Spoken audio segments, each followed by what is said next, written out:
4.7 보궐선거를 앞두고 과거 전광훈 씨의 집회와 행사에 참석했던 서울시장 후보자들의 행보가 도마 위에 올랐습니다.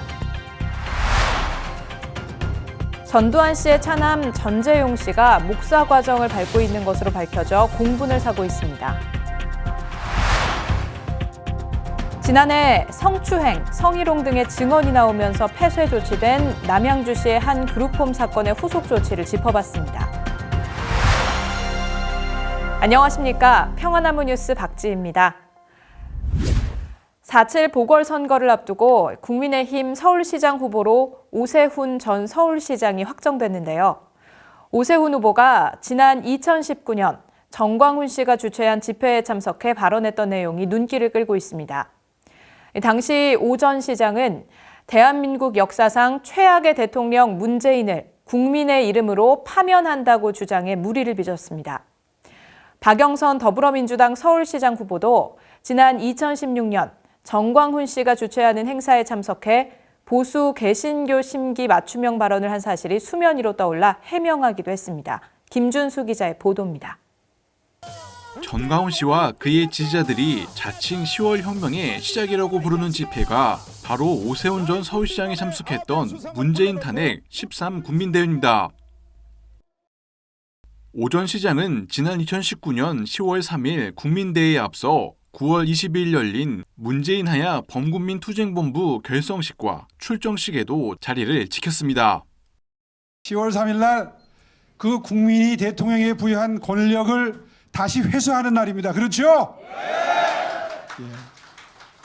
10월 3일 날 광화문에서 반드시 문재인 대통령의 하야를 관철해낼 것을 이 자리에서 온 국민께 간곡하게 호소드립니다. 동참해 주십시오. 문재인 탄핵 13 국민대회는 전광훈 씨가 문재인 대통령을 사도세자처럼 뒤주에 넣어 하야시키겠다고 공언했던 집회였습니다.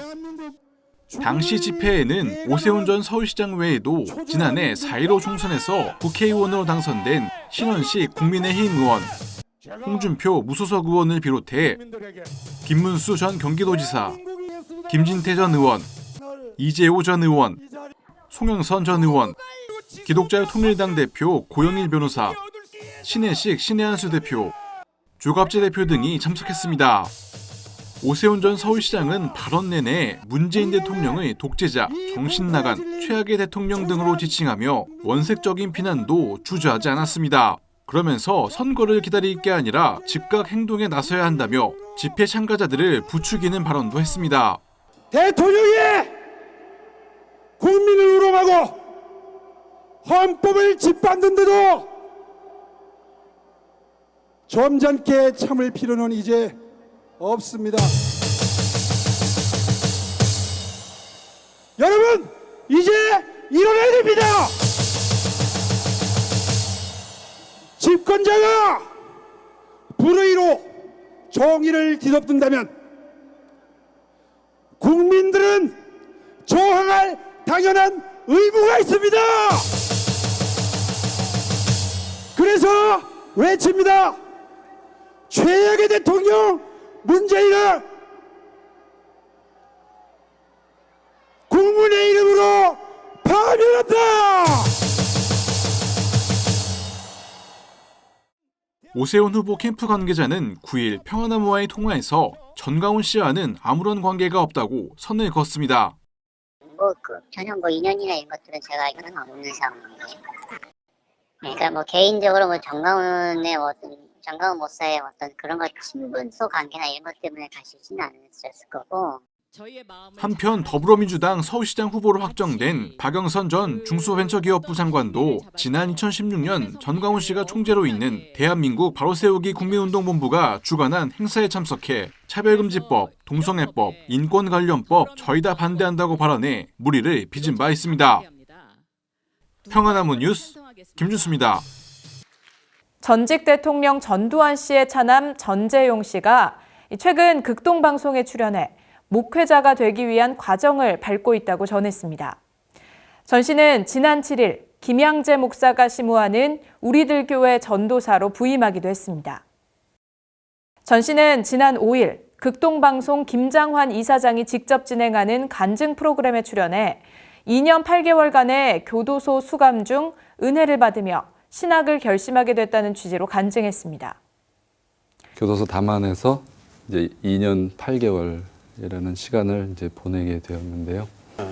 이제 저는 처음 갔으니까 이제 문 제일 앞자리에 이제 앉아가지고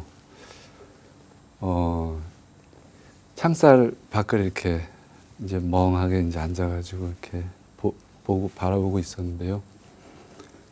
그때 갑자기 이제 어디서 찬송가 소리가 교도소 내에서. 네네. 너무 못 부르시는 노래인데 너무 눈물이 나는 거예요. 세상에 조금이라도 덜 떠내려가지 않을까? 이제 이런 생각으로 신학을 공부해보고 싶은 마음은 분명히 있었습니다. 그래서 신대원에서 이제 합격 통지를 받고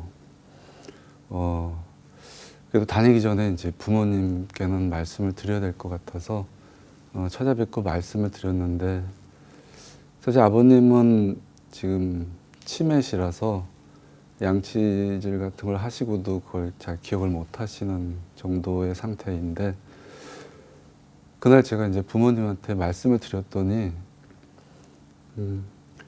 뭐 생각하지도 못할 만큼 너무 기뻐하시면서 아버님께서 네가 목사님 되면 네가 섬긴 교회에 출석하시겠다고까지 말씀을 해주시는데 그 말씀을 듣는 순간에 정말 그래서 목사님이 꼭 되어야 되겠다. 전 씨는 자신의 첫 번째 소원으로 부모님, 즉 전두환, 이순자 씨의 구원을 꼽았습니다. 이에 김장환 이사장은 자신이 전두환, 이순자 씨를 위해 기도해왔음을 강조하며 전 씨를 한껏 지지하고 응원했습니다. 어차피 두 사람을 엮어준 것도 하나님이시고 또 이렇게까지 오게끔 하신 것도 하나님이시고 여기서 도망갈 필요가 없지. 무서워하지 말고 사람들이 어떻게 생각할 건가 걱정하지 말고. 김양재 우리들교회 담임 목사도 7일 전재용 박상아 부부를 언급하며 교회 공동체가 감당해야 할 역할은 한 사람의 구원이라고 강조했습니다. 이제 날마다 눈물로 뭐 자타가 공인하는 죄인이라고 이제 하시니까 뭘 해도 지금 할 수가 없어요. 뭐 다 막히니까 이분이 하는 거는 다 막혀서 이제 먹고 살 것도 없을 지경이 되니까 이제서야 이 권력의 무상함을 이제 또 허무함을 전하시겠다고 예수의 증인으로 사시겠다고 다 우리는 100% 죄인 아니겠습니까? 이렇게 돼서 이제 나서기로 이제 결단을 해서 극동방송에 가서 인터뷰까지 이제 하셨습니다. 예. 여기에 우리가 돼야 되지 않겠습니까? 이에 개신교계 안팎에서는 비판 여론이 거세게 일고 있습니다.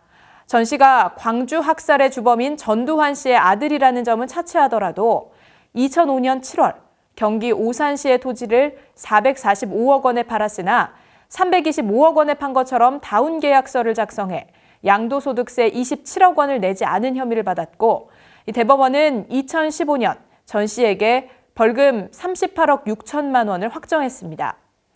그러나 전 씨는 이조차 내지 않아 2년 8개월간의 수감 생활을 해야 했습니다. 당시 황제노역 비판이 일기도 했습니다. 중요한 것은 목사가 된다라고 하는 것이 네. 특정한 사람들이 만들어 놓은 특정한 코스만 밟으면 모두가 다 목사가 될 수 있다라고 하는 현재 교단적 구조가 너무 큰 문제다. 본인은 어쨌든 자기가 죄인인 거를 인정하고 회개했다고 하잖아요. 그렇다면 회개에 합당한 열매를 과연 그 사람이 맺고 있었느냐. 정말 이 사람이 가지고 있는 도덕적이고 윤리적인 모습들 그리고 목회자로서의 모습들이 가능하구나라고 하는 그 일반적 공감대가 형성되지 않은 것 가운데 이야기되는 것은 좀 너무 큰 문제다. 아무리 큰 죄를 지은 죄인이더라도 회개하고 갱생의 삶을 산다면 반겨줄 일일 겁니다. 그러나 교회가 이 큰 잘못을 저지른 권력자들에게 값싼 은혜를 남발하면서 면죄부를 주는 곳으로 전락했다는 비판을 되새겨야겠습니다.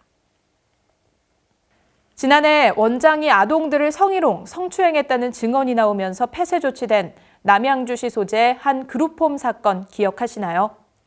경찰은 해당 사건과 관련해 기소 의견으로 검찰에 송치했고 함께 그룹홈을 운영했던 대표에 대해서는 사문서 위조, 보조금 부정 수급 등의 혐의로 기소 의견 검찰 송치했는데요. 그룹홈에 살았던 여아들은 상담 한 번 받지 않았던 것으로 드러나 남양주시청의 미온적인 태도가 문제로 떠올랐습니다. 신비롬 기자가 전합니다. 지난해 원장으로부터 성추행을 당했다는 아동의 증언이 나오면서 폐쇄 조치까지 됐던 남양주시 소재 한 그룹홈입니다. 원장이 아동을 성추행하고 그룹홈 아이들에게 친밀감을 형성하기 위해서라며 술을 먹이기도 했습니다. 경찰은 이 그룹홈 원장과 대표였던 목사들을 성추행과 아동학대 혐의로 기소 의견으로 검찰에 송치했습니다. 그룹홈 대표는 이 외에도 사문서 위조, 보조금 부정수급 등의 혐의와 관련해서도 기소 의견으로 검찰에 송치됐습니다. 언론을 통해서도 대대적으로 알려진 사건이지만 이후 아동들에 대한 조치는 미흡했다는 지적이 나오고 있습니다. 우선 해당 아동들을 가해자와 분리 조치하고 그룹홈을 폐쇄한 이후에도 약 2달간 아동들에게 지급되는 생계비와 보조금을 그룹홈 대표가 관리하고 있었습니다. 자녀를 그룹홈에 맡겼던 한 어머니가 신고할 때까지 행정적 조치가 빠르게 진행되지 않았던 겁니다. 또 이 그룹홈에 대한 신고가 접수된 건 지난해 8월 19일입니다. 그러나 남양주시청은 보름이 지나서야 아동보호 전문기관에 연락했습니다. 해당 기관에 자녀를 맡겼던 A씨와 운영위원회는 남양주시청의 미온적 태도에 분통을 터뜨렸습니다. 8월 19일인가 우리 처음에 민원을 넣을 때 분명히 아동 음주 문제가 있었거든요. 아동 학대니까 가해자와 피해자를 얼른 분리를 해야 되는데 분리를 안 한 거예요.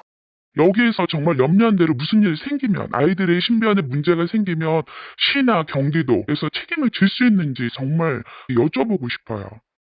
아동들에 대한 상담 치료도 이루어지지 않았습니다. 아동들이 원치 않았기 때문에 자기 결정권을 인정했다는 것이 이유였습니다. 이제 아이들에 대해서 저희가 이제 욕구를 확인한 다음에 본인들이 전문적으로 상담이나 받아보고 싶다라고 이제 이야기를 하면은 상담을 받게 하든 이렇게 진행을 하거든요. 그 아이들이 저희가 욕구 확인했을 때 이렇게 상담이나 이런 걸 받는 거에 대해서 조금 거부적이었어요. 이에 성교육 상담센터 숨의 정혜민 대표는 아이들이 원치 않는다고 내버려둔 건 방치라며 강하게 비판했습니다. 일단은 아이들이 심리적인 상태에 대해서 제대로 된 상담 치료를 들어가는 게 맞거든요.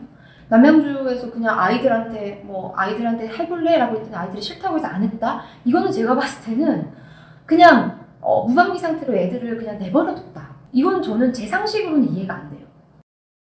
남양주시청의 입장을 더 상세히 듣고자 연락했으나 해당 공무원은 답변할 의무가 없다며 전화를 끊어버렸습니다.